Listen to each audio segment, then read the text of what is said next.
You're feeling just a little bit guilty, I can tell, Henry. Yes, yes.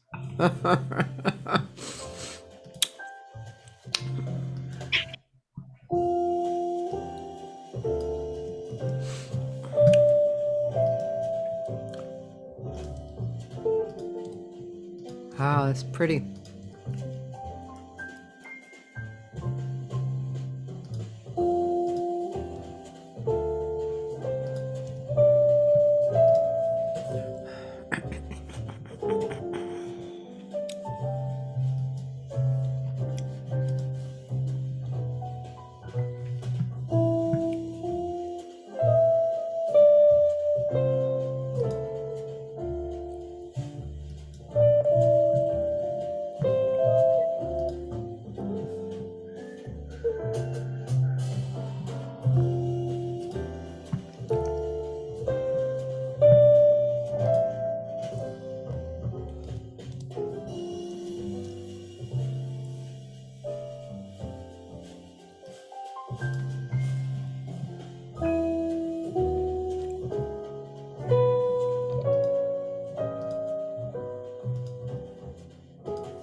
That's really pretty. Yeah, really pretty. Wow. Well, we already have two guitar players here who love you. Oh, great. And Eve Evans. Hi, Eve Evans. Lovely. Uh, so, ladies and gentlemen, my guest today is Henry Robinett. And hi, Henry. That was Hi, quite Cathy. that was Hi. quite beautiful, Henry. Very beautiful. As a matter of fact, I'll tell you what one of the guitar players said. What a great sound, and he has a great feel of melodicism. Thank you. Thank Yeah. you for saying that. It's funny. That's a little known song that I kind of feel like I discovered. I don't know why it's not played more. Yeah. Um, Neil Hefti wrote it, and he's the guy who wrote The Odd Couple, and he wrote and arranged a lot of Girl stuff. talk. Yeah, exactly. So he's Yeah. one of those melodic guys who can be a little sappy sometimes, but it kind Yeah. of works for Hollywood. And that was Verna is an Italian actress who starred. It was for the movie that he wrote for called How to Murder Your Wife, I think. Mm.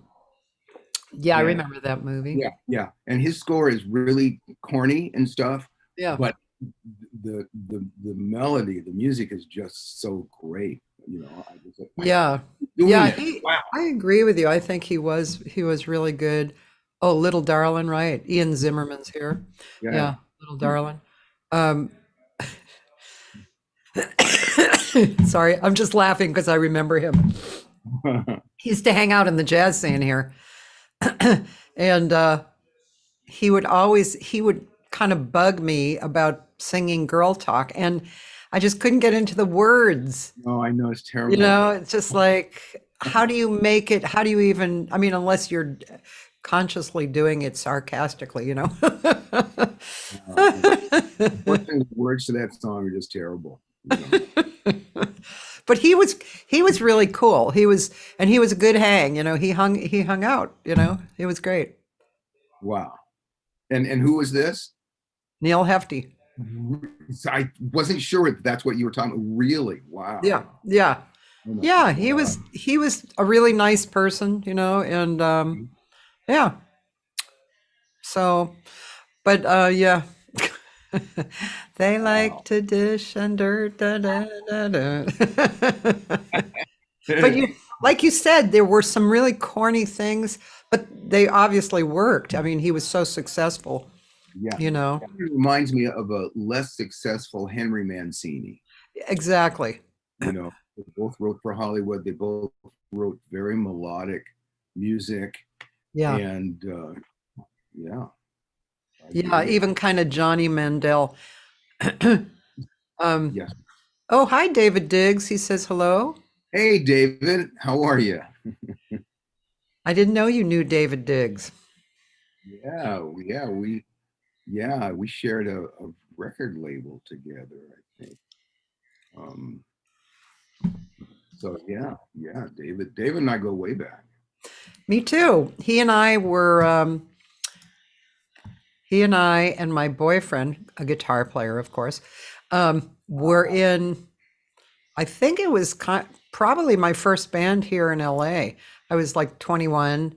And yeah, we had, I'll have to show you some pictures sometimes. We have a few PR pictures that are really funny, you know, the three of us.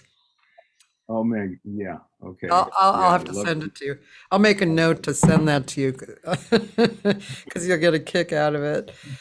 Yeah. Right, Dave? Yep.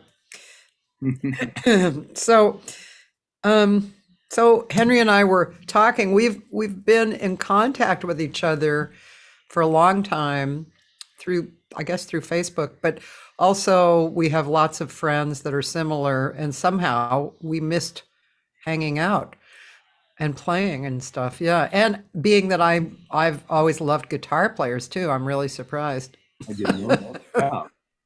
Yeah, we need to take advantage of that sometimes. I live in Sacramento, Yeah. and So that's a consideration that some people have. Not me, you know. I mean, I have a car Yeah. and I have a guitar. We'll travel, Yeah. and but no one wants to call someone to drive 6 hours to a gig. Yeah. I mean, so I totally understand that, but you know, I'm open to it. So, you know. Well, maybe sometime, is there any place to metal detect in Sacramento? Probably. My husband metal detects, so every now and then we'll take a day trip or a night overnight, and maybe sometime I'll drive up there and we'll just get together and play. Oh, that would be fantastic. That I'd would be love to sing with you. that would be great. Me Yeah. too. Yeah, You, we have hills, foothills up here, gold country. yeah. Oh, So really? there's a lot of opportunity to metal check. Okay, Yeah, I'm gonna put a little bug in my husband's ear. do it, do it. Oh, I see. Ian says Veronica Swift does girl talk with a woman's perspective, and it's good. Okay, I'm going to listen because Veronica's a really good singer. Yeah, cool. You know, funny. I had the lyrics are funny, right? And Yeah, as guy who listens to melody and chords, the lyrics generally are the last thing I listen to. And I remember I met many years ago. I met a singer who we became just really good friends. And she says, "Well, she was at a gig. Well, is there anything you want to hear?" And I said, "Well, I love you. I love someone to watch over me." And she says, "Oh, okay. I mean, that's a beautiful melody. I just have a hard time singing it." with the lyrics. And I went, "Yeah." And I went, "Oh, that's interesting. I hadn't looked at it from that perspective, you know, like a poor little lost lamb and needing some guy to watch over her." You know, I said, "Wow, okay." I See, still that love doesn't the- bother me. yeah. No, I like reaching to that kind of spot. I've definitely been there in my life. Yeah. God, definitely. um, you know, I like the maybe some singers don't really like it, but girl talk is a stretch, but like they said, everybody's saying here, Yeah.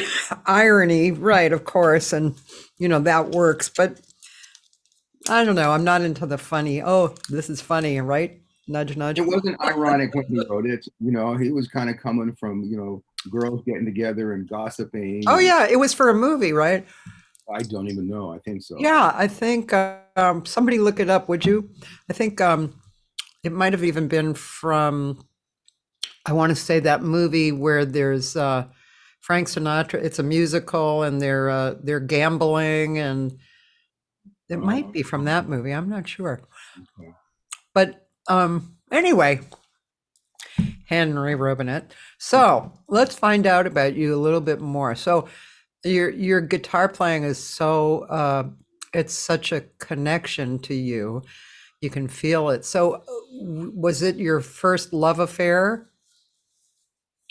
Well, music just was my first love affair. Yeah. And guitar kind of became the tool that I used to extricate the music. Yeah. So I never really, it's almost like I never really considered myself a guitar player, um, Yeah. because I really took most of my influences from other sources. Uh, you know, uh, Cannonball Adderley, Miles Davis, John Coltrane, Eric Dolphy, Sonny Rollins. Early on, I got started because I fell in love with Jimi Hendrix. That's what made me choose the guitar. Oh. But I think what made me gravitate towards music was because I always heard music in my head. And then guitar became a lifelong sidetrack until I remembered, oh, I started this because I wanted to write music. Mm. Yeah. Now, I don't know if everybody read the bio. I must apologize. I whittled down your bio very small because it was long. It's huge. And I was like, and it was so personally written. So, but one thing that, of course, stands out is that you're the nephew of Charlie Mingus. So Charles, I should say Charles, but that's kind of a standout thing. Yeah, yeah. Yeah. And your dad, so your dad, that was your dad's brother? That was my dad. That was they were first cousins. Oh, so their parents were brother or sister or whatever. Their mothers were sisters. I see. Yeah. Yeah. And wow. So and yeah, did that affect your dad or your wait, their mothers? Yeah. So your dad, wait a minute. Your dad's mother and Charles' mother were Mother sisters. were sisters. So did that probably affected both of, were they close, the Charles and your dad at all? Yeah. They were close. As a matter of fact, my father's parents died. His mother died when he was very, very young, and his father, I don't know, he was a principal, and I think he moved to Chicago. He couldn't raise my father on his own, so his grandmother raised him. Oh. She was the matriarch of the whole family, Oh. and so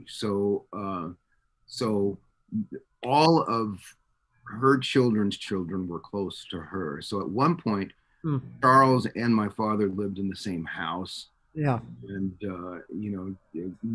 Mingus knew all about my father's dreams and aspirations. So all this is to say, and there may be some family relative that might be listening, but I think my father was the only one who really loved Mingus. I mean, everyone kind of thought, yeah, he's a great musician stuff, but boy, his music's kind of out there. But my dad collected, if you went to the vinyl record collection, it was about this much of Mingus. Yeah. So when I was coming up, I could point to that and kind of falsely say, that's in my veins. Yeah, yeah. And so it gave me a false sense of talent. Well, there was probably a spiritual line there, right? Wouldn't you say? I think so. Yeah. Yeah. Very connected with him. Yeah. And you're speaking of your dad, he was a Tuskegee soldier. Is that correct? He was a lieutenant, second lieutenant, whichever is the highest rank. I don't know. Yeah. And he was an instructor. He wasn't a pilot himself. Yeah. He taught the pilots. He taught mathematics and a whole bunch of other things at the Air Force School. So yeah. That's I mean, he was cool, a great man. He got he got a degree in philosophy at Berkeley before the war. And then after the war, he got his master's in mathematics and business administration from USC. Oh. And so for a black man to have done that in those days was an accomplishment. Yeah, I think it was the first person in the family who actually went to college. Wow, that's pretty cool. Yeah. Yeah, it's something to be proud of. Yeah, nice. So let's see, just a little bit of I was thinking Pal Joey, but thank you, Ian. It's very nice of you to help us. Girl Talk was written for the 1965 movie Harlow. And lyrics were written by Bobby Troop. Oh, interesting. Yeah, that is interesting. And the film starred Carol Baker. Yeah. Michael Steffens is here. Michael! Hey, man. Hey, Mikey. I was just talking to him this morning. Yeah.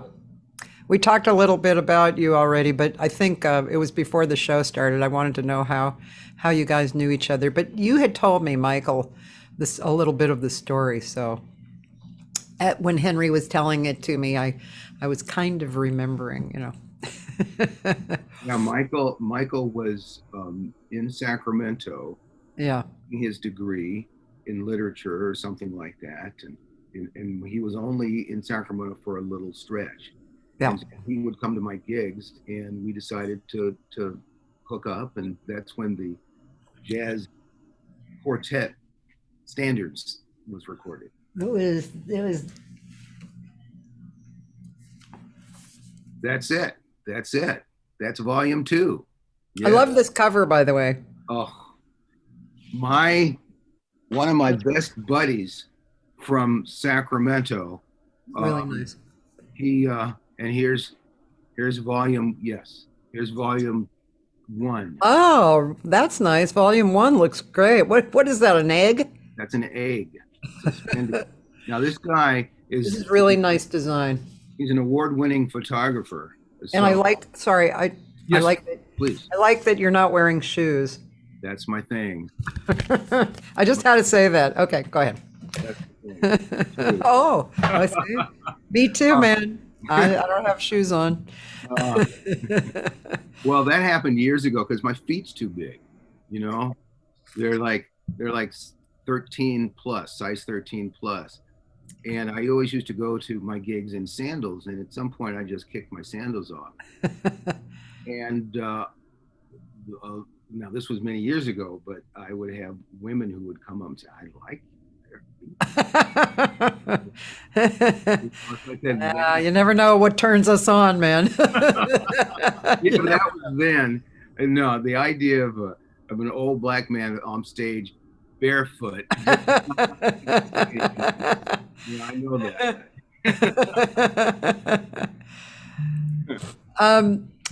What is Taylor? Taylor is the guitar player who said he really likes your sound. I'm not sure if you've listened to Adam Rogers much, but I remember hearing him in a master class saying guitarists don't have a sort of basic instrumental pedagogy. What has been the most challenging thing you've experienced when trying to expand your technique on the instrument? Great question. Yeah. I love Adam Rogers. He's one of my favorites. Him and Kurt Rosenwinkel. Yeah. Well, first of all, I think guitar is one of the harder instruments. Yeah. You have the coordination between both hands that tries to play a single note or just chord, and I don't need to tell you why it's hard. You know as a guitar player. But I first started out for years just doing the technical mapping out of the fretboard. Scales, of course, and modes, and those get really boring after a while, but I just have to ingest it and know it. And then arpeggios. So one of the things that I do is when I play a standard or play a song that, particularly if it has really complex, if it's complex harmonically, I'll do it without any backing tracks. I'll just do it so I can see where the harmonic the harmonic layout is on the fretboard. And if I can do that, then it's a contest between my ear and the fretboard, because I can pretty much guesstimate where those notes are. But it really started for me with really knowing where everything was on the fretboard. It's kind of like I want it to be as simple as a piano. I mean, piano, of course, you can't say the piano is real simple, but it has one octave in a key, and that's the same octave and the same same layout. So once you get that, then it's all a matter of seeing the patterns. And I think that's the key, no pun intended, is being able to see and understand the patterns. Yeah. As a matter of fact, I mean, this is too much inside baseball, but one other thing that I had a realization about is that I think, it's just a guess because I'm not a genius, but I think the thing that makes geniuses or separates those people who are really brilliant and they can just grope something, they can just get it real fast, is they can see patterns in things quicker than the rest of us. So I kind of said, okay, so I'm just going to see, where are the patterns? Where is this? And not to play or think mechanically, but there is, I mean, you look at, all you have to do is get in an airplane and look at the influence that humankind has had. It's all these geometric shapes all over the earth. And so that's real interesting. These, everything that we design here is designed out of geometric shapes and some kind of mathematical formula. So I don't know if that answered your question, but that's kind of what came up. I'm sure there'll be more, and Taylor will probably come up with other good questions because he always does. Good. Yeah, that's I was listening. As I was listening to you, I was thinking of singing too, and in a way, it relates to singing because you take a song and especially a more complicated song, and you actually do look for patterns. You look for one thing you look for is lyric patterns, which basically are called phrases, like there's a somebody I'm longing to see. That might be one. Oh, how I need someone to be someone who will watch over me. Now, it's been a lifelong issue for singers and teachers to teach, especially in that song, as a matter of fact, that although he may not be the man some girls think of as handsome, because the melody, it plays well like that. But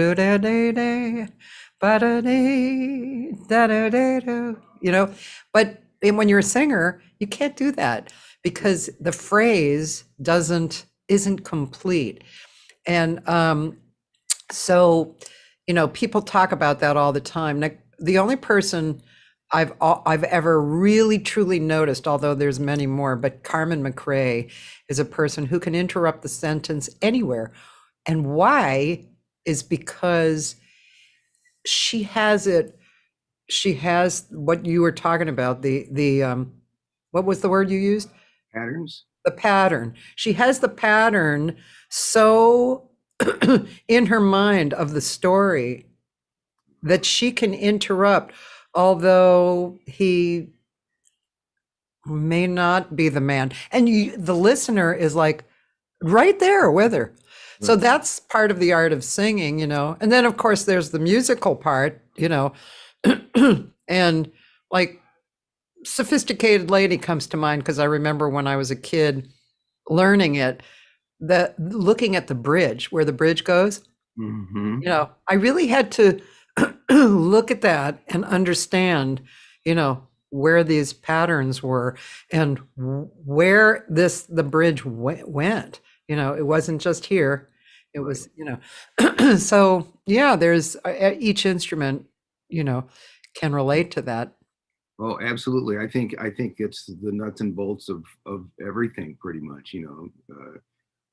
And what I failed to say was when I map all the fretboard, that's just the beginning of things, right?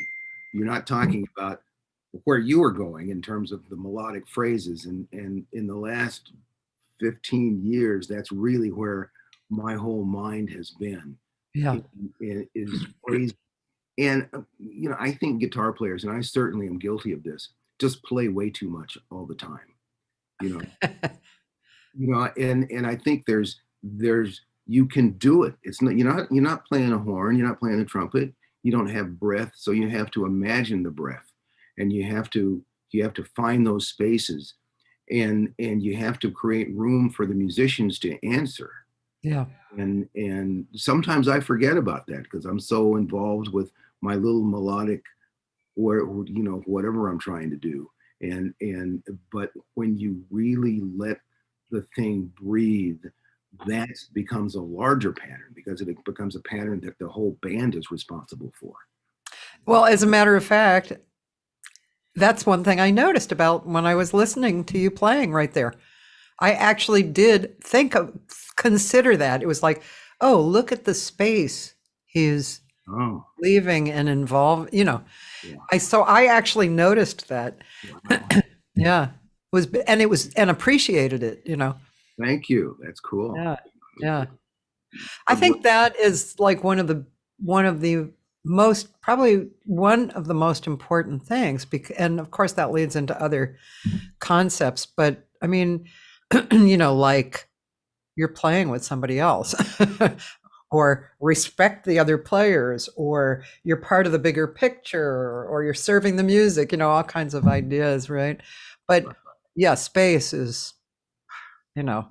Yeah, it's not like what was it, Tigger? I'm the only one. Right. Winnie Pooh. I always tell my students, you know, space is not nothing. Yeah, that's right. That's excellent. Yeah. That's excellent. Yeah, yeah. Their whole Singers, their whole shapes in space. Space is a shape in and of itself. yeah, Yeah, it's like an abstract painting, right? yeah, What, yeah, what would an abstract painting be without space? yeah. Exactly. Negative space. Yeah. Yeah. Yes, it has to be conversational. You are correct, Joyce. Um, so, so did you grow up in Sacramento? I did. I did. Oh, So my father died when I was quite young, like 4, almost 5, oh, and and I'm an only child. ah, So that created a situation where I kind of always felt like I had to be there for mom. yeah, I escaped Sacramento many times. Obviously, like I lived in New York with Mingus for a few months, and I lived in London for a year, and later on I lived in Munich for a year, and I came back and I lived in Vienna for quite some time. I lived in Los Angeles so I've been all over the place, but kind of like a boomerang, or I kind of came back. yeah. And it was my wife really who finally said, "No, we're going to have to Huh. live in Sacramento, and you're going to have to live close to your mother." I said, "No, no, no, no, no." But she was right, and that's why it happened like that. Uh, I see. So, I lived in Vienna for a minute. You did. When was that? Let's see. It was probably, I would say 30 or 35 years ago. Okay. And there was a guitar player, Les Wise, who was part of GIT, right? Yeah. And he moved to Vienna and he opened. American Institute of Music. Yeah. Did you play there? Did I teach there? I taught there. You're kidding. No, as a matter of fact, I took Les Wise's place. Wow. Really? You Yeah. must have come in right behind me because I was kind of around when they split, and that was what it was. And then I turned over We my know what it was. Yeah. Anyway, I'm I sorry. turned my job over to Leela Thigpen. Wow, that's amazing. I didn't know that. Yeah. Leela and I were really good friends. We were roommates for a while. We're still Facebook friends. As a matter of fact, Wayne Brazel, Yeah. uh, Yeah. he's the one who hired me because he's from Sacramento. Actually, he was born and raised, and his parents are still within a mile from my house right now. Wow. Yeah. Well, Wayne and I here, we were in bands together. And then, of course, when I went to Vienna, we played. And yeah, what a great player. He's amazing. Yeah, he's a really beautiful player. Yeah. Yeah. Yeah, We've, great harmonic concept. He reharmonizes things like it's beautiful. Beautiful. yeah, he's really, yeah, and he was always like that. He was always had that kind of, space. Yeah, isn't that funny? Wow, that's really that we were just like ships in the night, Wow. Yeah, I taught there for a semester. Then I took off a semester, and then I came back. I think what had actually happened was I took off, and there was always going to be the plan. And at the last minute, they said, "Well, we're not going to need you, so don't bother coming back." And they started with someone else, and apparently the students really protested. So they had a hard time. I don't know whether they had a hard time with the guy who took my place or they just wanted me back, which was great validation. So I came back and it was really tough. I mean, it was a very fertile period for me in terms of writing music Yeah. because I was away. I mean, I had a 4-year-old and a 2-year-old at home Wow. and my wife, of course. And I was really missing them, really missing them quite a bit. Yeah. And I didn't have all the other distractions of television and this kind of stuff. So I just wrote, I just wrote music. And so the music that I wrote then, that it became almost all the material for my album An Uncommon Prayer, right? Written in Oh, cool. yeah, Wow. Isn't that amazing, huh? yeah, yeah. Totally amazing. So did you also play with Leela? I did. Yeah. She was a great singer too. Yes, my wife just said I was there in 1994. I know. Oh, thank you. Yeah. I'm sorry. You're saying. I was just saying Leela's a great singer too. Oh yes, Leela. Yeah, we did a couple of gigs together, and we rehearsed. She had her apartment, and I think her teaching place was Yeah. kind of in the basement. That probably was where you were too. I think it was underneath. Oh, at AIM? At AIM. Yeah. Yeah, that was where I was. Yeah. Hmm. Great. Yeah. So. I have very fond memories of that. I mean, the administration part was a little funky, which is, that we'll talk about that later, but but yeah, that was a little funky, but I just had a great time there, a great time in Vienna and yeah, at AIM and yeah, it was good. It was a good time. Corgi and Bess. Oh yeah, I did. Yeah, it was great place. Yeah. Yeah. The administration of that school was really funky. As a matter of fact, I had to sue to get my first paycheck, Yeah. and they were really surprised that anyone would go to that extreme to actually hire an attorney to go after them, and I did, and I got paid. And then they asked me back. And they was not Les at the time, right? Because Les had split. Yeah, Les and Linda. So who was they? Was it the instrumental company that owned it at that point, or who? Honer? I think Honer. Owner, yeah. Yeah. I don't know how much. I don't know the behind the scenes part of the story. I just knew that the first time I went there, they had a different CEO, a different person who ran it. And when I came back, there was a woman who was running it. Yeah. And I had to talk to her about my money. I had to get all Mingus on them. I mean, what do you mean you're not going to pay me my money? What do you mean you're not going to pay me all my money? And luckily I had the gift of words. So she swallowed hard, reached into this big pouch of cash, and paid me my money. Really? Oh my God, that's funny. Wow.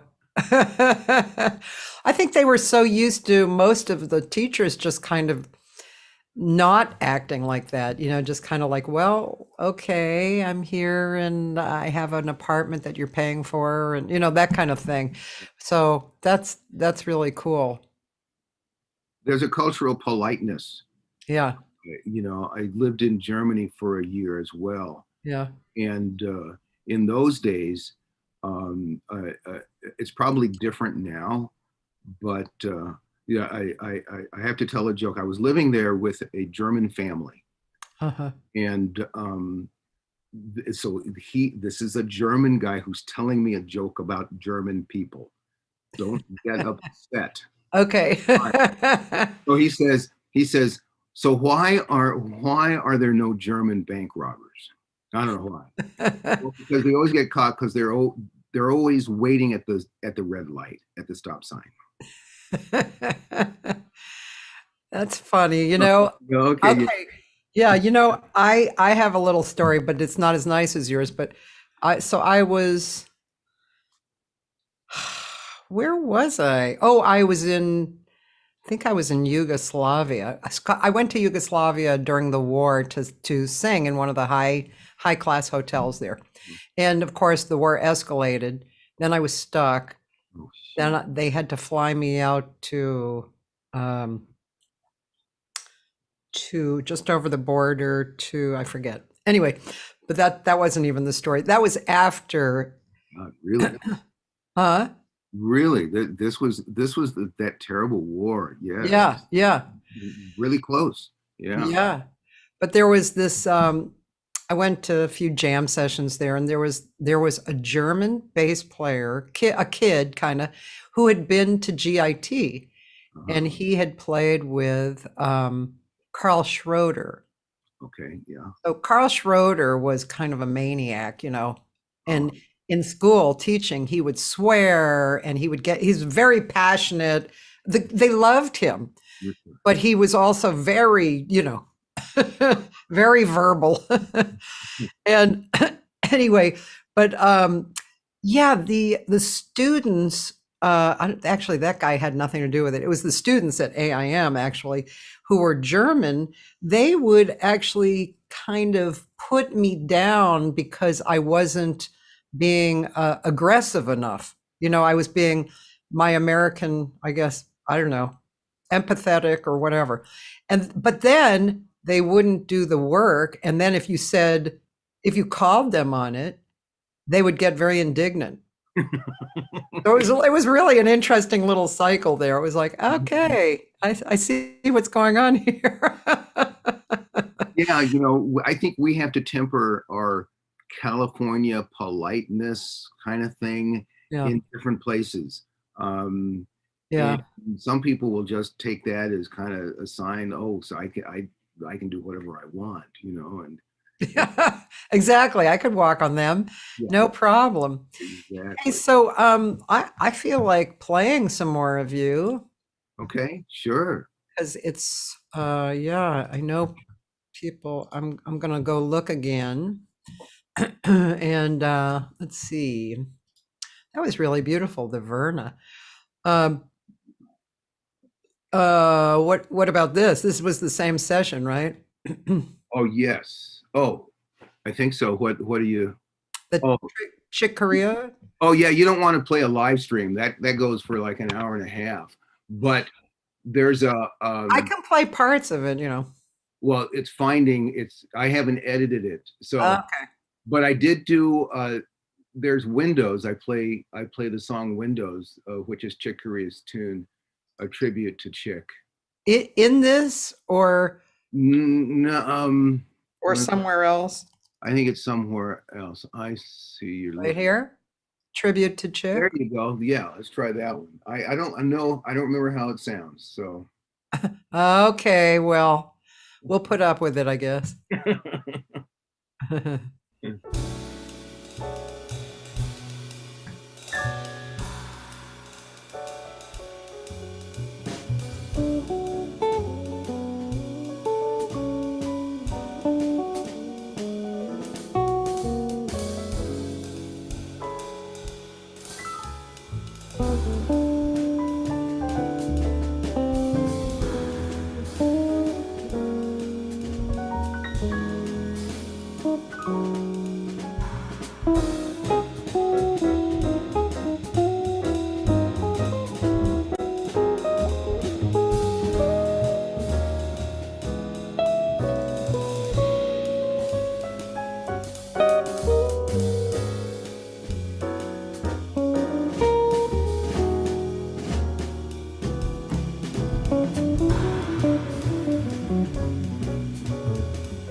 That's beautiful. You know, a few things kind of pop into my head. First of all, that's a nice guitar. Is that an older guitar, the Gibson? Yeah, that's a Gibson ES 355. Uh, It was 1979. Yeah. yeah, like I said, I always, singers always follow one kind of instrument guy, Mine, even though sax was in my life a lot, my dad played sax and everything. Guitar was really my thing, So I had a boyfriend with Dave Diggs and my boyfriend Ron Peters, who's now lives in Seattle, Oh and wow. he, you know, we would spend time looking at his guitar, just like admiring it. It was like, God, it's so beautiful and it sounds so good. So a 355, right? 355. Yeah. Yeah, It's kind yeah, of the upstairs version of the 335, which is kind yeah, of yeah. and stuff. I had um a sad story after I had come back from Munich. So it was 1979, but this was like about 1982. I was living in an apartment with a roommate, and I had six guitars, and I had gotten a three-way stand, and then I put all my other guitars. I had them all on display. I was just looking at, just admiring my instruments.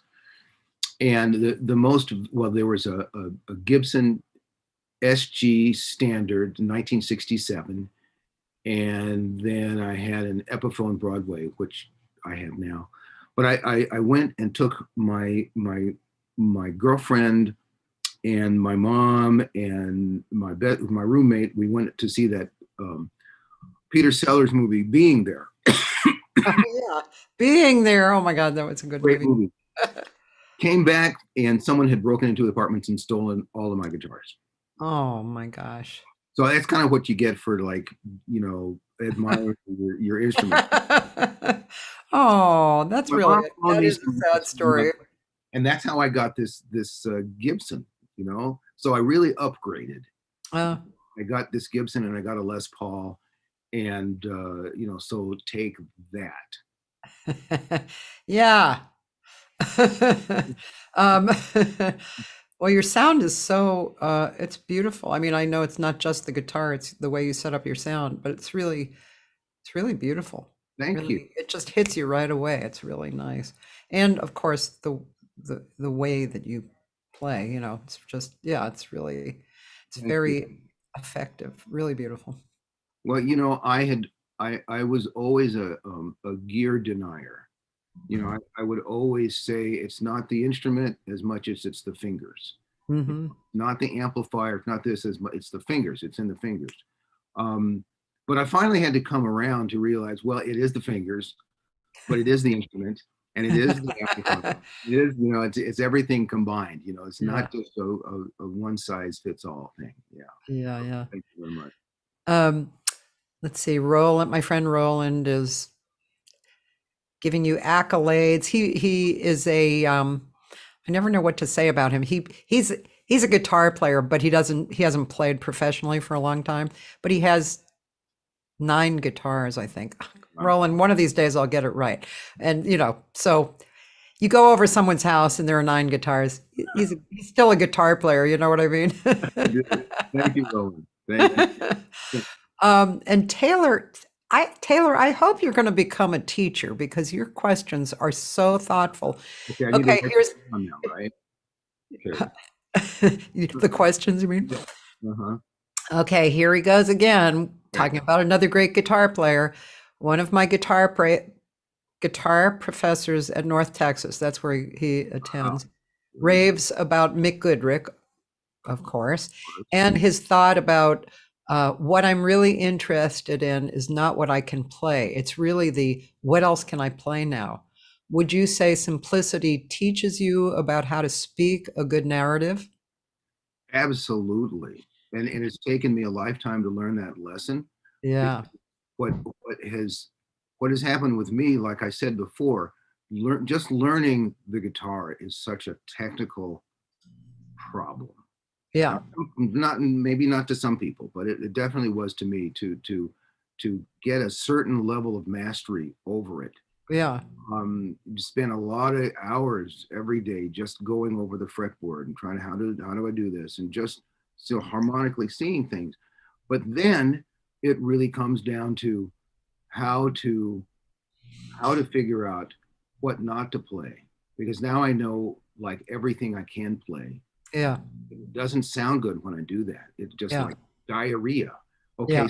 so you know where all the notes are. You've told everyone that you know where all the notes are, but now make it sound aesthetic. Yeah. Make it sound beautiful. How do you do that? You know, there's an up and a down and a soft and a loud and a fast and a slow, and it never sounds good if you play everything fast, and it doesn't sound good if you play everything slow. Mm-hmm. You know, and it doesn't sound good if you fill all the spaces, and it doesn't sound good if you leave nothing but space. Yeah. But there's you know, I think music is all about contrast. Yeah. And I have to remind myself that more and more contrast. You know, every day I play through some songs and just myself, and you know, I try not to think, but I will kind of go, okay, so stop. What happens if you just stop for like two whole bars?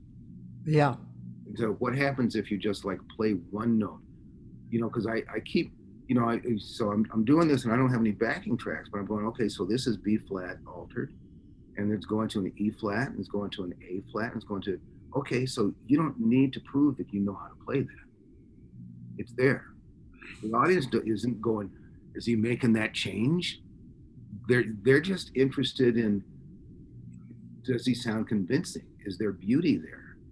Is there anger there? Is there upset there? Is there happiness there?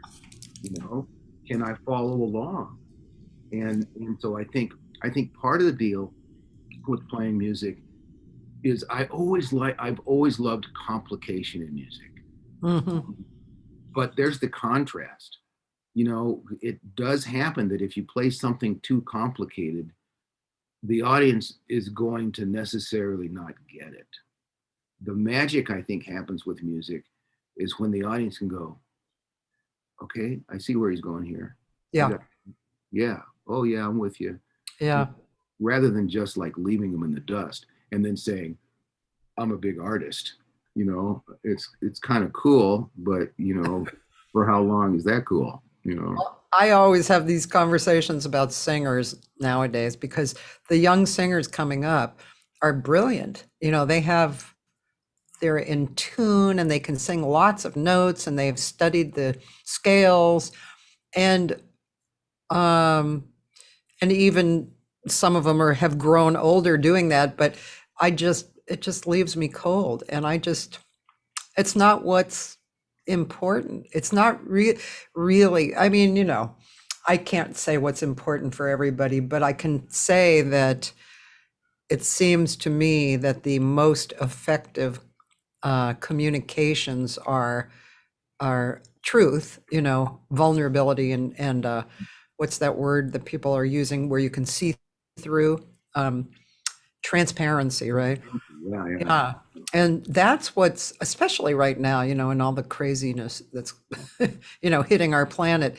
It's so absolutely effective when you are in the audience and experiencing someone who is doing all that, you know, truth and transparency. And I mean, that talk about a healing process, you know, that's what's really going on, you know?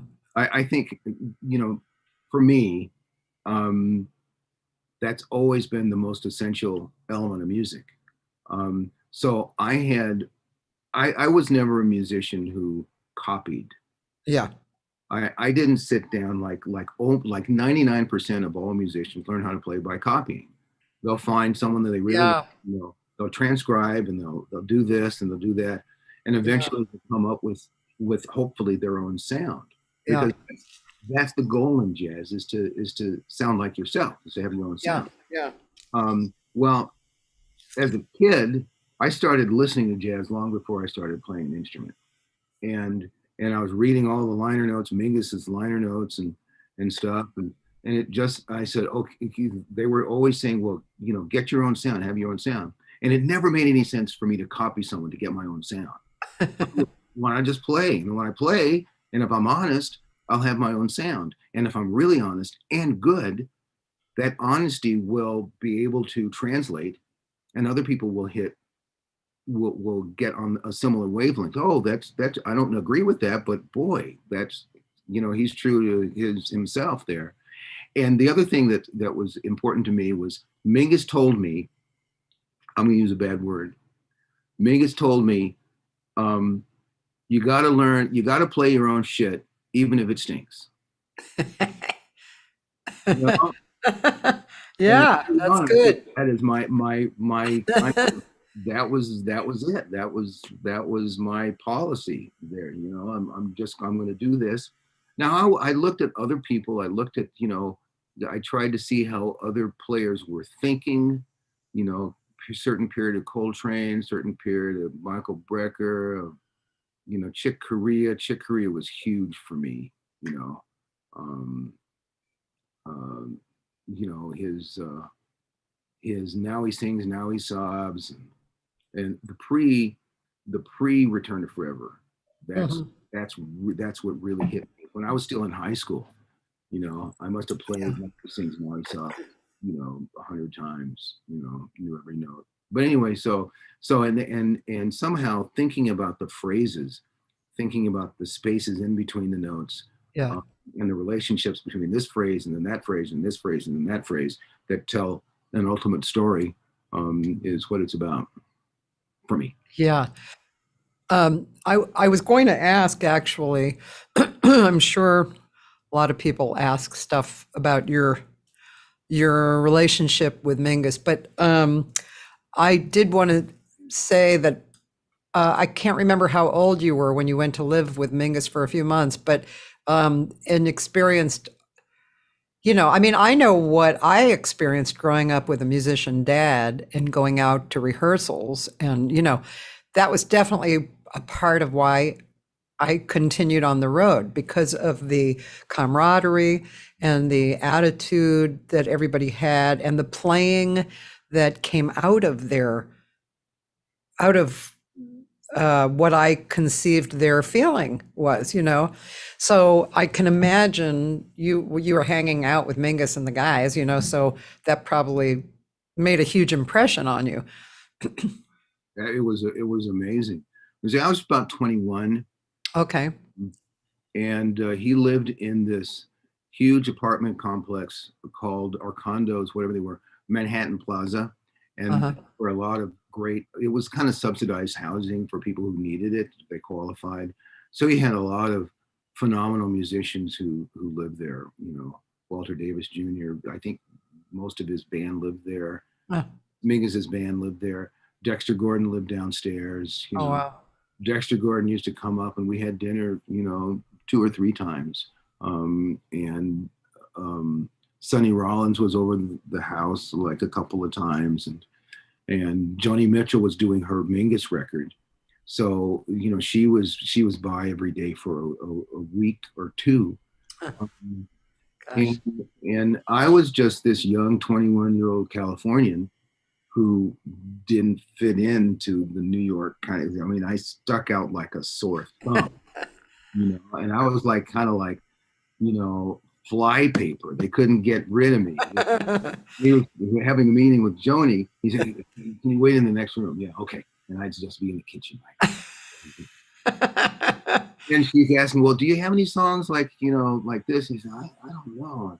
And I'd say, yeah, my Jelly Roll Soul, that one, yeah. He said, okay, thanks, Henry. Can you?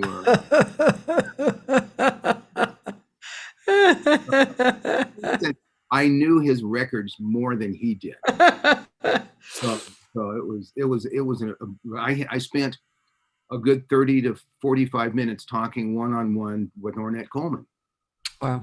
He had come, Sue, Mingus's wife, was a manager who was known in the business as Hurricane Sue, because she took no prisoners, for a fact. Yeah. It was a remarkable experience. remarkable experience. Yeah, I got to play with a lot of those guys. Yeah. I'm producing a singer, Pierre Chambers, who's Paul's son. Wow. Yeah, and he hasn't had, near the solo experience that a lot of people have had, but he was totally connected and sang over the years with actually a lot with groups, and he just it's totally in him. It's right there. He actually lived more with his mother, and they lived in I think they lived in Chicago maybe, and his dad lived in New York, but his mother always totally revered Paul's work and brought a lot of respect in, and she was very musical, and so Pierre was friends with a lot of children of the famous people. Yeah. And yeah, it's quite a heritage, really beautiful, beautiful, beautiful heritage. Well, I've discovered that at the bottom line, it doesn't mean squat. I've kind of thought that it might impress some people. Yeah, I yeah, meet some great musicians, and I say, yeah, well, I Mingus was my father's first cousin, and they kind of look at me. and Yeah, so it's kind of like, okay, now you almost got my attention, but can you play?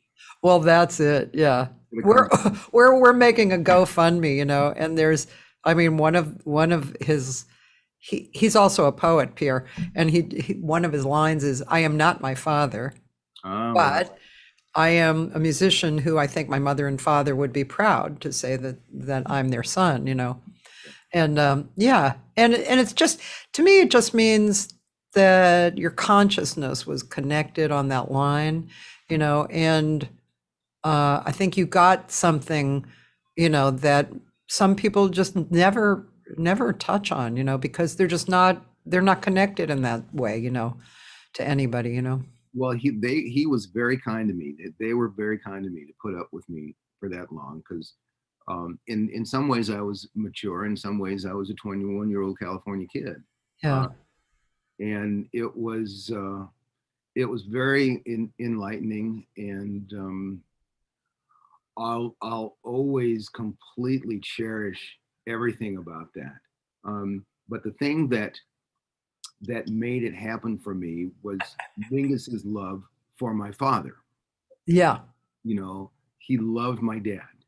And so he would have, so did your father ever become an architect? No, he didn't become an architect. Oh, and then he'd say, yeah, you walk and you talk a lot like your dad. So I have a feeling that had it not been for my father, who had passed by that point, I never would have really had a significant relationship with him at all. Yeah. Yeah, sure. I understand that. Yeah. Going back to a few things that I was thinking of before.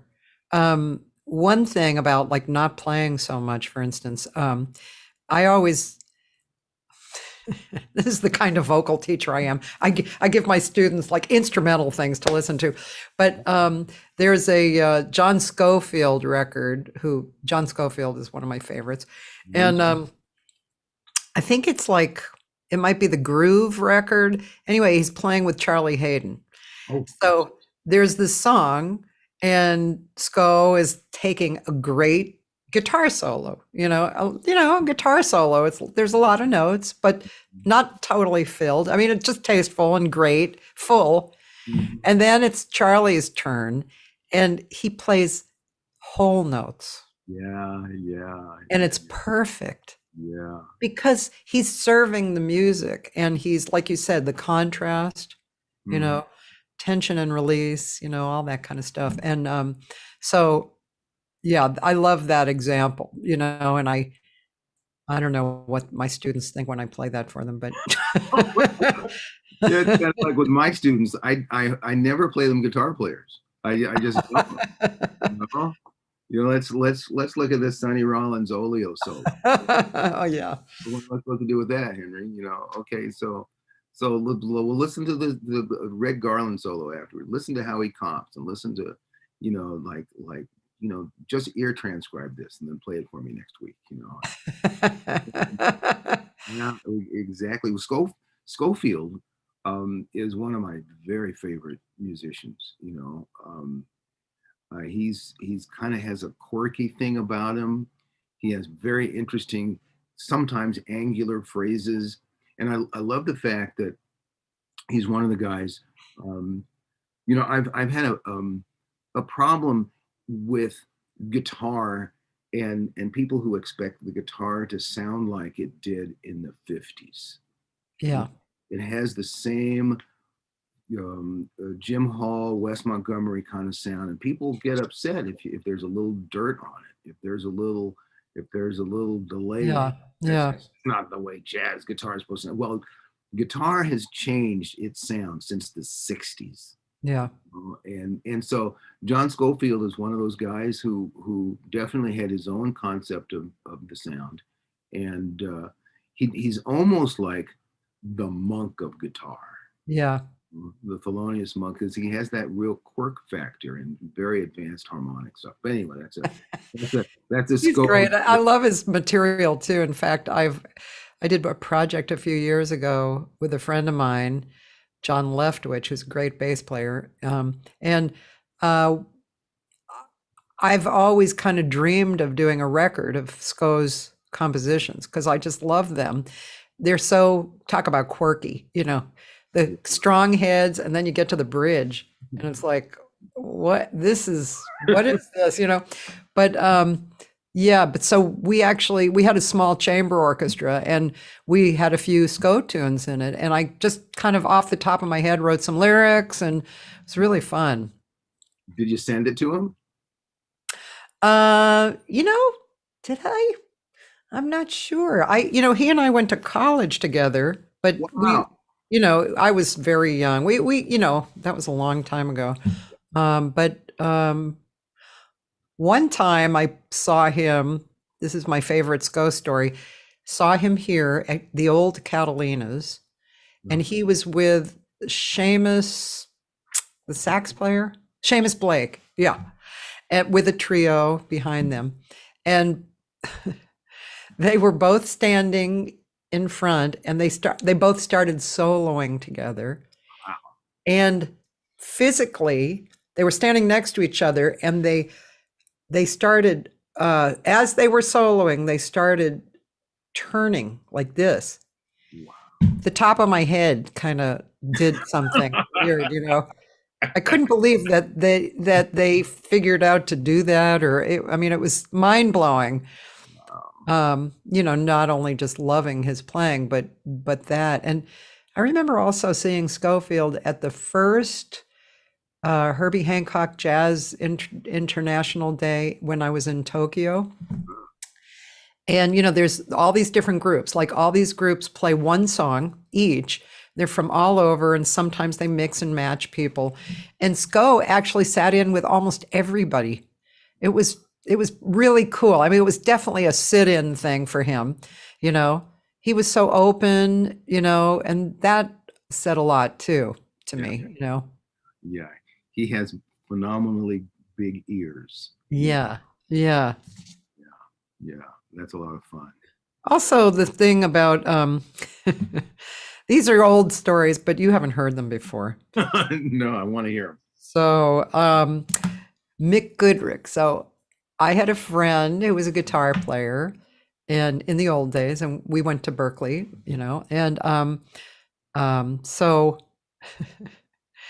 my friend was a rock guitar player when he arrived, but he was really interested in jazz, and Mick was his teacher. Mm-hmm. And he used to go over to Mick's apartment, and for 6 months, Mick didn't even have him take the guitar out. And so finally one day he said, yeah, take the guitar out, So my friend was like, oh, and so Mick said, Steve was like fooling around. He said, play me what you're afraid to play. Wow. And so my friend was, you can imagine, he was thinking of everything, right? And right. And he noticed that Mick started like kind of staring out the window, doing nothing, just like, you know. So of course that was intimidating too. And finally my friend stopped and there was a pregnant pause and Mick turned around and he said, "What was I doing?" And my friend said, "Nothing." And he said, "Yeah." Wow. Wow. Yes. What a great teaching moment, Wow. To have had a teacher like that, that's amazing. Yeah. Yeah. Yeah. Yeah. I mean, that was, he's there are some musicians who became teachers, Yeah. Mick Goodrick, there's not enough recordings of him. I know. There, then you didn't know. I know. He lives in the legend that people talk about. Similar with Ted Green. Yeah. I think they're just like two real recordings of him. He just wasn't interested in doing it. Yeah, except he would roll over in his grave, but I actually I should send you one. I made a CD and a DVD of us, which, Wow. I was also like one of the 3 singers he played with, but yeah, he would really not want me to be spreading this around because he didn't think he was good enough for people's expectations. Crazy. Wow. But you know who else is like that? Joe DiOrio, right? Really? Yeah, I mean, not like Ted. He's like Mick Goodrick. Actually, I saw Mick and Joe DiOrio at MI play a duo, and that was mind-blowing. Wow. Gorgeous. Yeah, Joe DiOrio did just a lot of duets, I think, and Yeah. solo things, I kind of wanted to hear him more in a group setting, but I have a recording where he's playing with Ira Sullivan and Yes, I have that too. I'll send you something that I actually got directly from Joe. And I made it into a CD for him.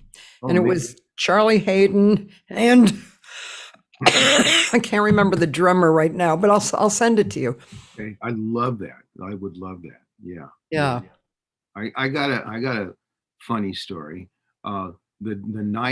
The day I arrived in Manhattan at Mingus's, it happened to have been Sue's birthday, and they threw a surprise birthday party for her. Oh boy. And suddenly, but right before guess who the doorman was? Oh, I read it in your bio, but I forgot. Samuel L. Jackson. So anyway, there I am. I get there and I'm kind of sleeping on the sofa in the den, and come out and I hear some talking, and I open the door and there's Sonny Rollins. And so he's talking with Mingus, and he didn't know there was a surprise party going on. And so suddenly there's just a jackpot of humanity, just a whole bunch of people. And here I am, this goofy kid, talking with Leonard Feather and talking with George Coleman, and, and there Sonny Rollins was sitting by himself, because he's Sonny Rollins, right? Who's gonna bother Sonny Rollins, right? You. Me. And I think he was kind of relieved to have someone to talk to, We talked for a long time about the recording he did at the Great American Music Hall with Ron Carter and Tony Williams, and this and that, and then towards the end of the night, there's a piano player that was there. His name is Armand Danelian, who kind of lived right next door. Beautiful piano player, who also happened to be Sonny Rollins' piano player, until he unexpectedly was replaced. So that was an awkward moment for them. So Mingus said, why don't you guys play something? Hey, get your guitar. I said, huh? Guitar player, get your guitar. I said, okay. And then we played Rhythming. And I'm playing, and Sonny Rollins is 5 feet in front of me, and I'm too stupid to be nervous. That's good. I'm too stupid to be nervous. So I close my eyes and I'm sitting there playing and kind of uncoolly stomping my foot, and the whole thing. And I think I take a really good solo and I look up and Sonny's gone. So I guess I didn't make that good of an impression. But I played, it's kind of like I played with Sonny Rollins. That's so funny. Man, what an experience. Wow. Yeah. Yeah, that's cool. I wanted to mention also the players with you on these videos. I mean, they're relatively young and really beautiful, and it just made me think about. I want to hear about them, but a friend of mine from Argentina, he and his wife made a really beautiful movie, which is I put it I put the link up on my Facebook, called "Jazz is Like Bananas," which apparently Sartre said. Oh, I didn't know. But anyway, it's mostly through a bass player's memories and about, but with other people too, about jazz in Buenos Aires and like in the 50s and, coming up. And it was really happening. It was kind of like a New York vibe, and there was, imagine this, there was too many gigs for the musicians. Oh no. And, there was the place where everybody would hang out, like the deli, and you'd go there to pick somebody up, like, I need a trumpet player, that kind of thing. Anyway, but there was something that kind of really was significant for me, which was that the older guys embraced the younger guys who came up like when rock and roll started coming in. They didn't separate, they actually combined. That's great. Yeah. And so, yeah, it was like if you were a rock musician, you still learned jazz, you still played with the jazz people, and then, you did whatever you wanted to do. But it just really struck me how, they basically did it with a lot of love and, brought everything together, which is, really cool. But your players seem pretty young. I mean, Yeah. they're not 20, but they're not much, probably in their 30s, or is that right? Or They're not that old. oh, really? They're mid to late 20s. Okay. And Sterling Koza, phenomenal piano player, and he's getting ready to leave. He's going to New York to school. Graduate school, and I think Manhattan School of Music. Yeah. You'll probably kill me and go. And we have Cameron Womack, who plays drums. Mhm. Great drummer, and Ben Kopp on bass. Mhm. Now, the interesting thing about those guys is not only are they very accomplished and they've taken the time to learn my music, but I had people who have followed my music and my bands. There's a classic Henry Robinett group band, and that's Joe Gilman on piano, and he's the guy who also plays on the Standard CDs. Great. Yeah, Joe Gilman. Gilman, right. We actually lived together a long time ago, and he started playing in my band in the mid '80s, I think it was. So we've known each other for a long time. And the other, then Eric Clevin, who was the bass player and later replaced by a guy named Daryl C. Anders, and then Rick Lauder, the drummer. Now, all of my young guys studied with those guys. Oh. So it's kind of like they get to say, oh my God, I'm playing in Henry's band. And they all heard about Henry's band when they studied with, these other guys. Yeah. So it's kind of like the lineage kind of goes on a little bit. Yeah, I'm very honored to play with those guys. And there is definitely, an age difference. And they know it more than I do, because I just think I'm a kid. Right. And What year were you born? 56. Okay. So I think I'm a kid, and they know I'm not a kid. Sometimes there's a certain differentialness. I'm not, they're Defer to you. yeah, they defer to me. Thank you. Yeah. Yeah. Well, it's my band, so there's that. Yeah. But it's Yeah. kind of like there's like a pop sun kind of thing going on. Yeah. Yeah. I kind of want it to be no, we're all in this band together, although it has my name and I write the music, Yeah. and Yeah. I call the tunes. But it's great. And I built my recording studio in my house. We have like a cottage separated from the house.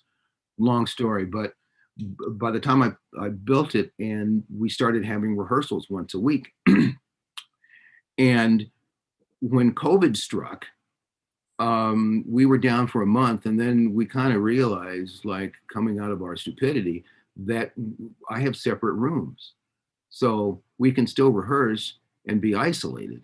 And you can see the videos. That's Yeah. exactly what it was. We were Yeah. all, this is all during COVID, and we continued playing once a week. Nice.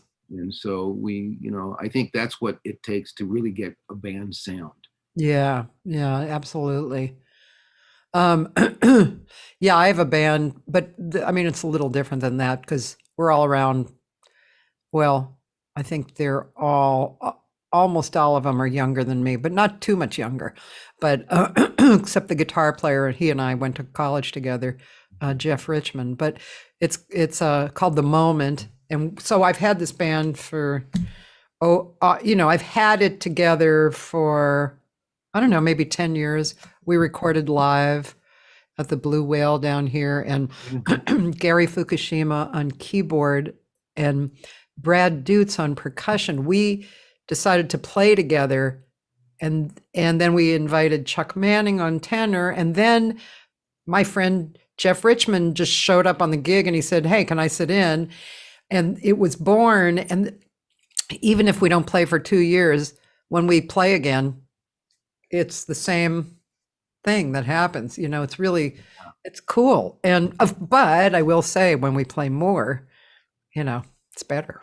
It definitely is. Because It we, definitely is. we can do it. But yeah, it's but it's really great that you could play over COVID. I mean, God, there were not many people who did that, who played consistently and who were able to do that. Well, there's that saying, make lemon out of lemonade. No, lemonade out of lemons. Yeah. And so I had to try to figure out how I could turn this situation around. Yeah. To not, to be creative, to continue going on. So I think I released the first jazz standard CD right before COVID, but the second jazz CD came out during COVID. Yeah. And, not only did that give me something to do, it gave me something to promote. And I was really surprised. The first CD went to number 20 on Jazz Week, and the second CD went to number 10 on Jazz Week. Oh. So it's like, and I waited, I don't think we really talked about, I waited 20 years to release it. I remember Mike told me that. Yeah. Yeah. Michael Stefan's the phenomenal drummer, one of the best drummers I've ever played with. And he just has the language, and he comes from such an honest jazz space.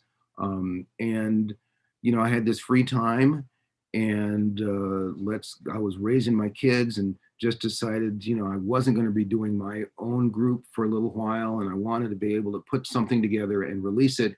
So then I had time to tread water. So I said, so Michael, why don't we just, take a couple of days and record? And he had already, by this point, I think he'd moved to Los Angeles. And he said, well, what about I bring my friend Chris Seimer up? And I said, great, I'll talk to Joe Gilman. And we did it. And then for some reason it sat on the shelf for 20 years. And it was like a couple of years ago, 2 or 3 years ago, I just said, oh, what's this? Oh my gosh. And I put it in fully expecting, me not to like it. Yeah. Like it's going to sound 20 years old. Yeah. I'm immature and stuff like that. But wow, sometimes the most disheartening thing is to find a recording that you did a long time ago and you sound really good. Yeah. And the thing that's disheartening about that is you work really hard to improve. I'm going, God, I don't think I can play that well anymore. I know that feeling. I know that feeling. You're right. It's interesting, isn't it? Yeah. I mean, I've learned so much more. I must be better. Maybe I had more chops then, but I'm a better player. And I go, man, you really have to take your ego out of it. I sometimes when I listen to Me and Ted, and I'll see the video because it floats around online. And I'm like, wow, I sounded really good there. My voice was very strong. I was musical. I was in tune, but I've had that same feeling like, I don't know if I can do that anymore. Like that. I'm like less strict with myself. I've definitely, I feel like I've grown, like in my perspective, which, as we were talking about before, I think that's really the stuff that makes things effective, but that other thing, when you're coming up and you're eager and you're strong and, that's just, it's like a different lifetime, Yeah, and you're not intimidated by playing rhythm changes 5 feet in front of Sonny Rollins, Yeah. I was thinking about this.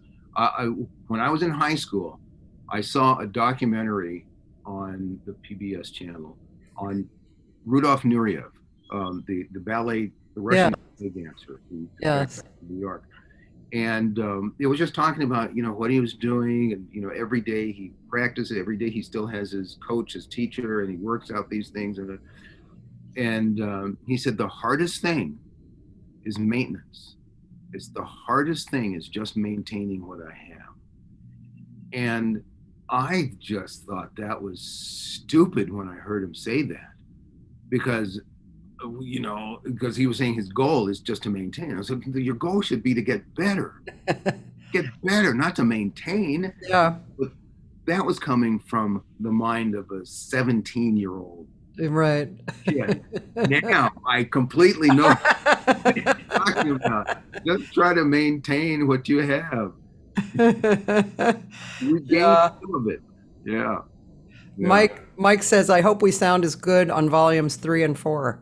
You too, Mike. Let's listen to something from that, okay? Okay. You tell me, let's see, what might be. How about Invitation? It's from the first one. It's on one of those.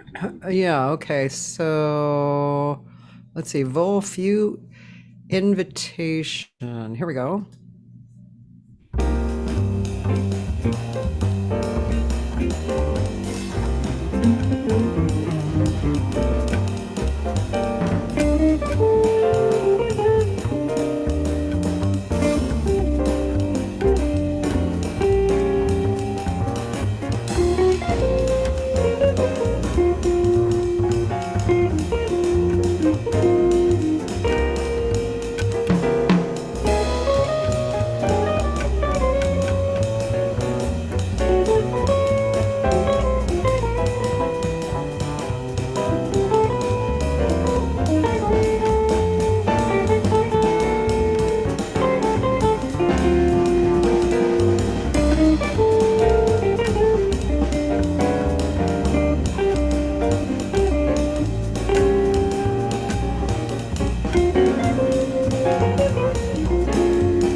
gonna so we can talk. But really nice, beautiful.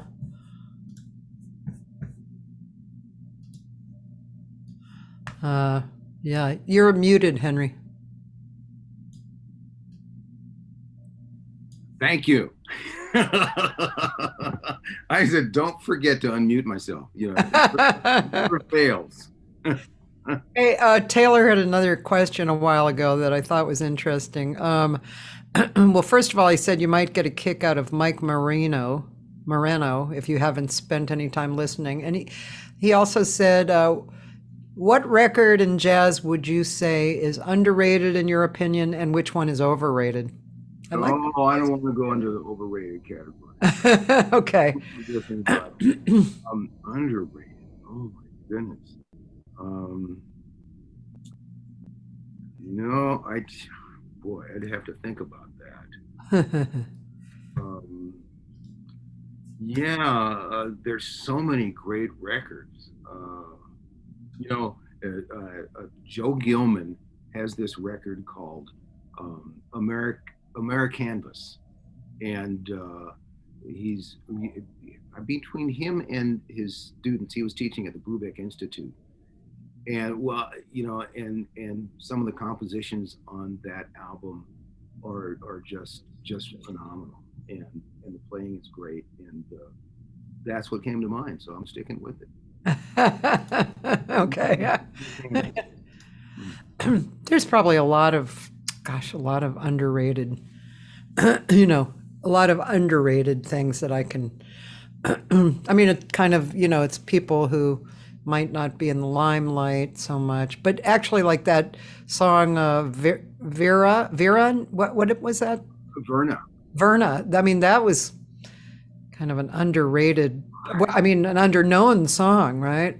Yeah, and I haven't looked for it. I've only heard the recording that Neil Hefti did for the soundtrack of the movie. It's really a pretty song. I'm surprised Bill Evans didn't grab it. Yeah, he could have. I don't know. I haven't heard anyone else do that song. So yeah, really, really pretty. Don't tell anybody because I'm going to record it as the first. I'll try not to.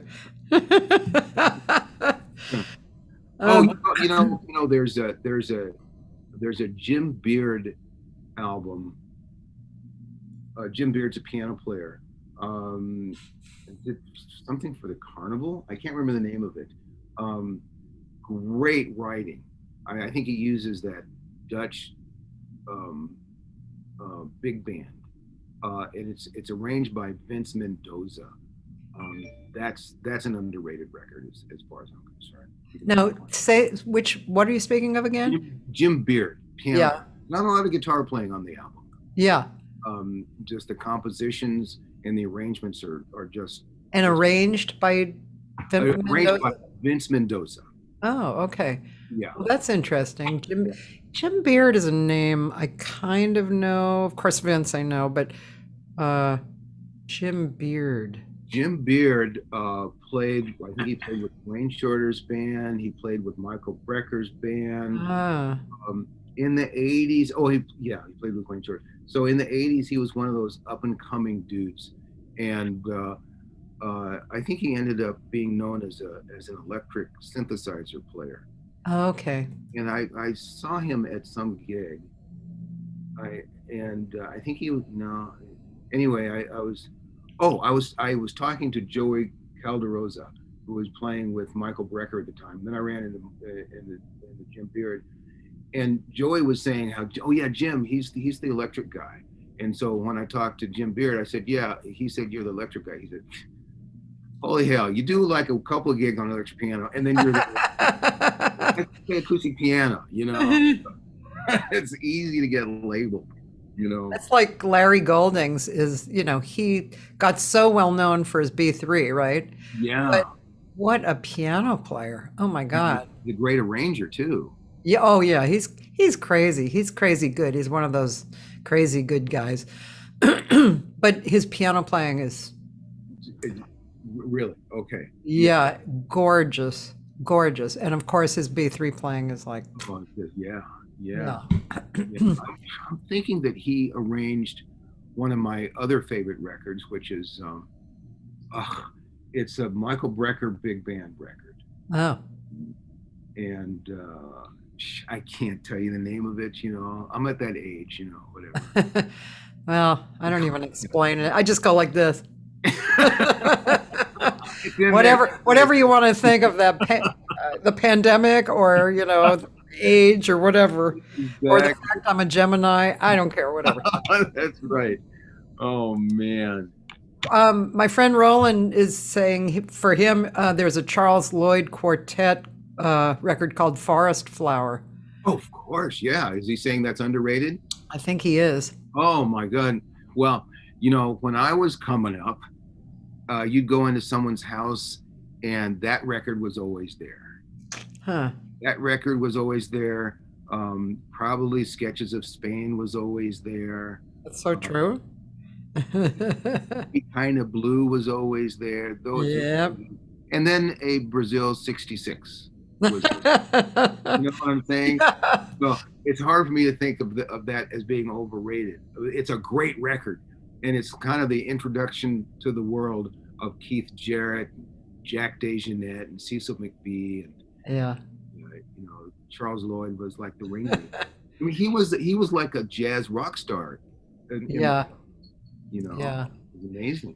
One song that I always loved, I don't even know when I first heard it. I think I was in college, was Ornette Coleman's Out to Lunch. Eric Dolphy's Out to Lunch? I mean, Eric Dolphy's. Yeah, sorry. Yes. That, Yes.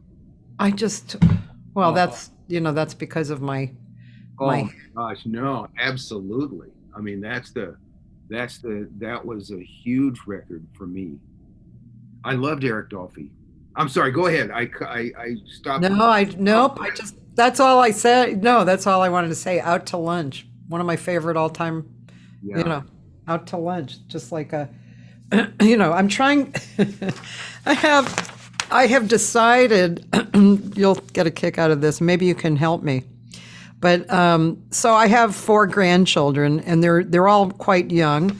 2 of them are around 8, and then 2 of them are around 4. And the only music that they really listen to is the current stuff. And I've tried to sneak in little experiences, but so I decided, hey, let's have a music night, and then everybody gets to play a song that they love, and we all have to listen. And I figure they have to listen, Right. Wonder if Out to Lunch would be too weird. I thought Ravel would be maybe pleasant for them to listen to. So I'm trying to collect songs that they might be okay with listening, to. Right. That's a great idea. I mean, I had an uncle of mine who I was very fortunate. He used to play tenor sax in the 40s. Uh-huh.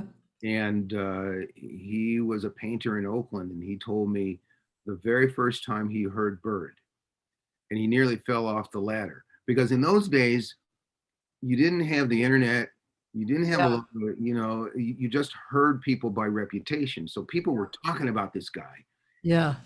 And so my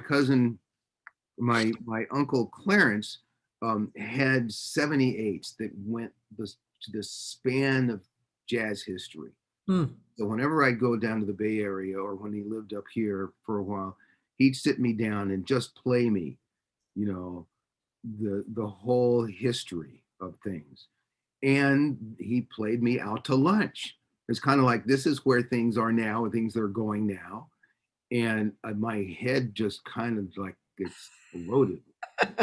Whoa, hat and beard. And I think that was the recording debut of Bobby Hutcherson on Vibes. Really? Yeah. And because Eric Dolphy played with Mingus, I had a real association with Eric Dolphy.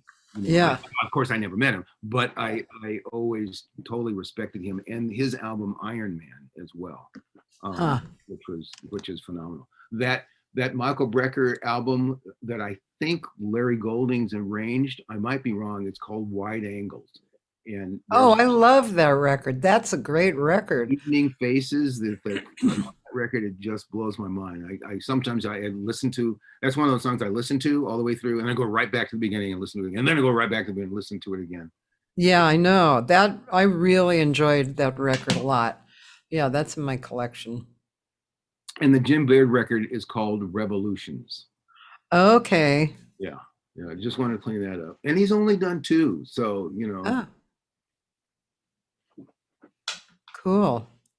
See, people ask me why I have sheets of what to do, like that are 13 pages long. The reason is because I write this stuff down because it's interesting to me and I hardly ever get to it. Yeah. I write it down and I'm like, yeah. And then, I'm doing whatever I'm doing. I don't know if your place looks like mine, where I have notes everywhere. I have a couple of Well, chords. I do mixing here, and I take notes on this, and then most of the time I don't refer to it. It's just, and then weeks later I go, "What's this? Oh, I better keep it because I might need it." well, every now and then, I did it last night. I seriously like here I have to, and now I have to kind of combine them. This is I don't know how many pages it is. It's like a lot, right? And this is stuff that I want to get to, and do and remember and listen to and start a listening club. I mean, just like I find it difficult to just think these things and not write them down. Yeah, yeah. I want to say you have an interview coming up soon. Yeah. I was inviting a bunch of people to my show, and I inadvertently invited about 200 people to his show. Oh, Well, was it this week? I don't know. I think it's the next one you have on the Maybe whatever. Jim Riddle, maybe on a Wednesday, I or Louis Conti. Maybe it was on a Wednesday, huh? I think so. Yeah. So anyway, so I tried to correct myself. A lot of people Well, got two invitations going, why did Henry invite me to see this? Really good. He is. well, speaking of that, I'll just tell people who I'm having the archives Thursday through Sunday, and Thursday is Dave Tull. He's like a triple threat. He's a great drummer, great composer, great singer. He's the guy who wrote "I Just Want to Get Paid." Oh wow. He's Wow. he's a really comical writer, but really good, a really good writer. And then Friday is the pianist John Beasley, and Saturday is woodwind player Robert Kyle, who has a love affair with Brazilian music, and Sunday, singer pianist who was here earlier on. I don't know if she's still here, Eve Evans, and she's really strong player and singer, and she can be very comical in a dry way. So, and then next week we'll have live. We'll have Gina Eckstein, Billy's daughter, and really good singer, and then Meredith D'Ambrosio on Tuesday, who's a really interesting, wonderful jazz singer, kind of more on the subtle side, and she also is a fine arts painter, and she's like really good. But she writes.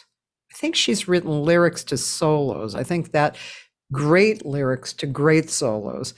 And yeah, she's really an interesting person who's been around. And then Wednesday, I don't know if you know Jim Riddle. He's a really great piano player from the East Coast, like really top notch. And his wife is both a graphic artist and a cellist.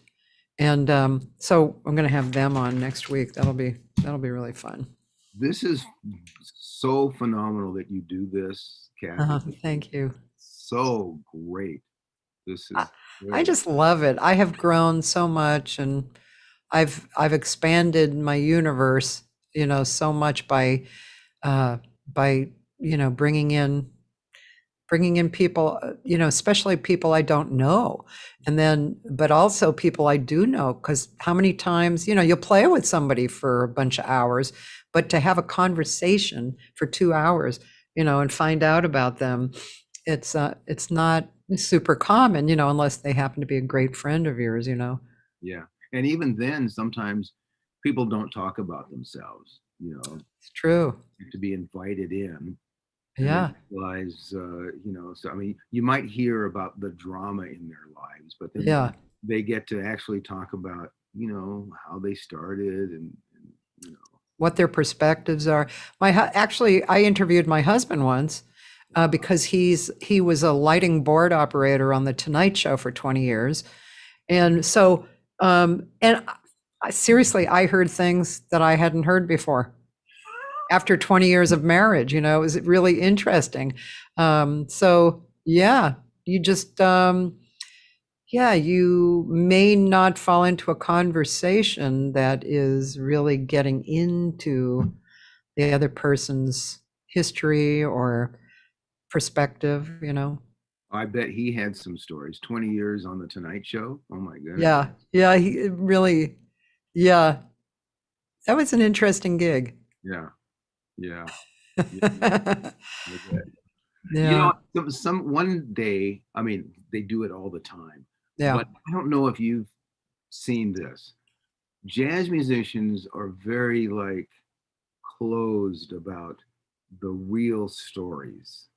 They'll talk to you one on one, and someone who has played with Miles or knew, he'll tell you stories that you'll never hear anywhere else. yeah, But those are never to be repeated. yeah, yeah. And there's a lot of stuff like that. And I'm going, I would love to just collect stories, but there's this unwritten rule. No, you don't. Well, you could collect stories, but maybe not name all the names that were involved. Yeah. Yeah. I actually, one thing I'd like to do that's on my list, or one of my lists, is listen back to each one of these and write down the aha moments, right? Those cognitions that I had, right? And just write them down, and not so much as to share hidden stories necessarily, but just because that's part of the fascination that I've had is, talking with somebody and feeling those aha moments, maybe things I, hadn't thought of or just were incredibly interesting to me. And, but I'm sure it'll be more than one book, and I'm sure it'll take a long damn time because each interview is about 2 hours long. So, but I think it's a really cool project. Because I never made this a program that you made money out of, or, although I could have, but I didn't want to go there. Right. Originally, it was a very fast thought I had when the pandemic started, that I needed to fulfill this support for people. And I initially thought I would just come on and maybe people would talk, we'd do a live thing. But one of my friends, Sina E, who is an incredible singer from Europe, she was on, and I said, "Oh, do you want to come on with me?" And then it was born. But I just never felt.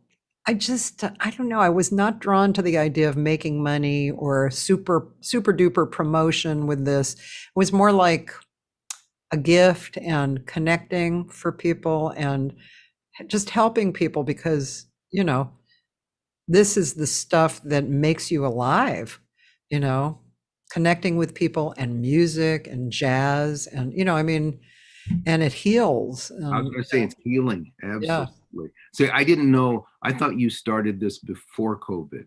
Nope, I started it like the week after COVID shut everybody down. Wow, smart. Yeah. Well, it's kind of pay for living. I mean, this is the fantastic thing about what you're doing. You're mining a little bit of those fields that are so important. The creative thing that that we all know about, but we have no idea anything about. Like, where Yeah. does this stuff come from? It's Yeah. kind of like we're outside of ourselves when we are the most true with ourselves. Yeah. And I think each of us probably has an entirely different story about it. Yeah. We come to it in different ways and think about it in different, patterns, or just complete space, or whatever. And that's just fascinating. You're very, very wise woman to come up with this as a solution to this predicament we're all in. Thank you, boy. And you just said some really beautiful things that I'm going to write down in my book. When I get to 313. But yeah, you said you put that in a really beautiful way. And, what fascinates me, and I just finished editing a book that I've been working on for 15 years, which is a small philosophical book about how I have seen the same life lessons in life, singing jazz and doing vocal technique. And it's just kind of it could be driving a truck. It could be anything that's something that's a part of you. But basically what you said is it's the same information. It's the truth. But we all come to it from different perspectives. And I've had a lot of lessons in life that show me that, man, we are all the same. You are a part of my universe. Now I've just expanded, and now you are now in my universe. When I get better, you get better. When I get worse, you get worse. So there's my responsibility. And there's just so many pieces to it, that I just love that whole concept, it just turns me on, Yeah, me too. Me too. Yeah. This is fantastic. Yeah. And I think, to dovetail, I know we're finishing off, but when I was in New York, I don't know if it's changed, but I saw a complete opposite way that the New Yorkers handled things and the California musicians handled things. I came from a place in here where people were more protective of what they did. They didn't really share a lot. Yeah. In New York, people were going, "Oh man, yeah, you sound beautiful. Can I show you something over here? This will be really helpful because I heard blah blah blah." And they're just, "Please, oh, like this, and you need some ideas about where to stay. I have some friends, which was opposite. I mean, they had the point of view then. We're all in this boat together. Let's Yeah. help each other. And I have some suggestions, and no one seemed to take offense. Yeah. Here, Yeah. well, what makes you think you can tell me anything? Different ego, it's something, or Exactly. yeah, it's really interesting. Yeah. Yeah, we're that's all true. doing the same thing. Yeah. Yeah. That's really true. I mean, I'm from Boston. Okay. So you got that. But then the California thing is, yeah, more gentle on the good side.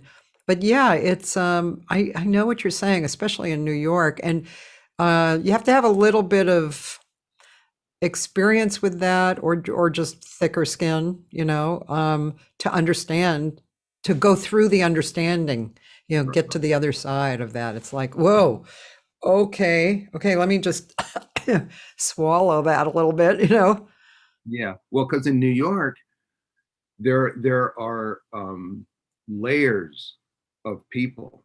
Yeah. So like there are free rehearsals. You get called to make a rehearsal. Well, you better make it, because if you don't, you're off the list, and someone else who's as good or better.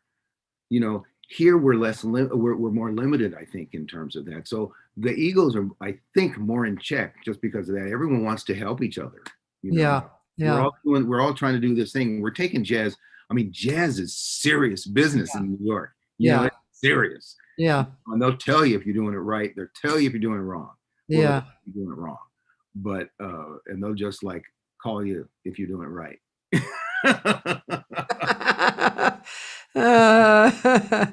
Gosh, well, Henry, this has been such an enjoyable hang. For me too. Thank you, Cathy. This is great. I love this. Yeah. Thanks for giving us your time. Yeah, I'm going to go tell my husband that we're going to Sacramento. Sacramento. Yeah. Thank you. And yeah, and to get his metal detecting gear together, and and then we'll come up.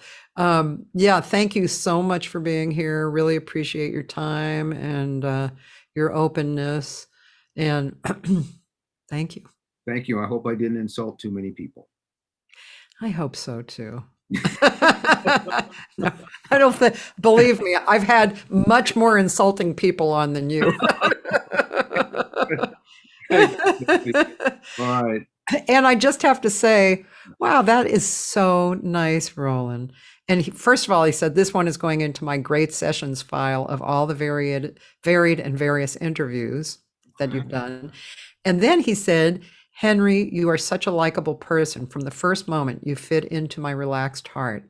Wow. Thank you, Roland. Thank you very much. It's really beautiful. And he's never actually said something like that before. So thanks, Roland, for saying that. Well, he gave me his Venmo number, so I'm going to pay. Okay.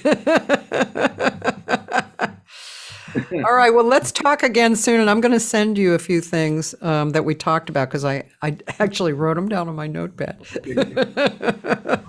All right. Thank you, Cathy. I'll talk to you soon. Okay, Henry. Thank you. Bye, everybody. See you, come on back this week. And oh, by the way, for those of you in LA, I'm actually doing a gig Saturday. So I do the first set and then it's a jam session. So jammers, come on over. Can I promote one? I have a gig on the 15th at the Fist for people up here. It's at Dusty Baker's Winery. Dusty Baker, he's the great baseball player. He's from here. And cool. So I think there's still some tickets available. And when is that? That's on the 15th. Okay, next week. On a Sunday, yeah. So that's great. Is it day or night? It's at 5 o'clock, 5 to 8. So okay. Yeah, at the winery. So it should be okay. Cool. Anybody near Sacramento, come on, go on over. Thank you. Okay. Bye, Henry. Bye-bye.